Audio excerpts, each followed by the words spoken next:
ಯಪ್ಪೋ ಯಪ್ಪೋ ದೇವ ಮೇಡಮ್ ದೆವ್ವ ನೋಡ್ದೆ ಎದರವರು ನನ್ನೊಟ್ಟಿಗೆ ಬನ್ನಿ. ಲೋ ಧನು, ದೆವ್ವ ನೋಡಿದ್ಮೇಲೆ ಹಿಂಗ್ ಕಿರ್ಚ್ತಿದ್ಯಾ? ಐಶ್ವರ್ಯ ಅವರು ದೆವ್ವ ನೋಡಕ್ಕಿಂತ ಮುಂಚೆನೆ ಕಿರ್ಚ್ಕೊಂತಿದ್ಲು. ಅವ್ರ ಬೇಡೆ ಚೈತ್ರಕ್ಕ ಅಂತೂ ಬಿದ್ದಿ ಉಳ್ಳಾಡ್ಬಿಟ್ರು ಮೇಡಮ್. ಏನ್ ಪ್ರೊಮೋ ಶಾರ್ಟ್ಸ್ ಕೊಟ್ರು ಅಂತೀರಾ? ಅಣ್ಣ ಅಣ್ಣ ಅಂತ ಕಾಲ್ ಸೊಂದೊಳಗಡೆ ತೂರ್ಕೊಂಡ್ಬಿಟ್ಲು. ಈ ವೀಕೆಂಡ್ ಅಲ್ಲಿ ಯಾರ್ಯಾರು ಏನೇನ್ ಕಲ್ತ್ರಿ ಹೇಳಿ.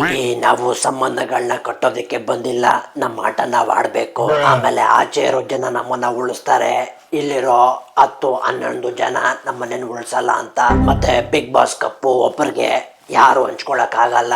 ಕಪ್ಪು ಒಂದೇ, ಆದ್ರೆ ಚಂಬುಗಳು ತುಂಬಾ ಇದೆ. ಮೇಡಮ್, ಈ ಮನೆಯಲ್ಲಿ ಏನ್ ಹೇಳ್ತೀರ ಅನ್ನೋದು ಇಂಪಾರ್ಟೆಂಟ್ ಆಗಲ್ಲ, ಯಾರ ಹತ್ರ ಏನ್ ಹೇಳ್ತೀರ ಅನ್ನೋದು ಇಂಪಾರ್ಟೆಂಟ್ ಆಗುತ್ತೆ ಅಂತ ನಾನ್ ಕಲ್ತೆ ಮೇಡಮ್. ಆಮೇಲೆ ನಾನೇ ಹೀರೋ. ಆದ್ರೆ ಗೌತಮಿ ಪ್ರಾಬ್ಲಮ್ ಏನಾಗಿದೆ ಅಂದ್ರೆ ನಾನ್ ಮಂಜು ಅವ್ರನ್ನ ಹೀರೋ ಮಾಡಿಲ್ಲ.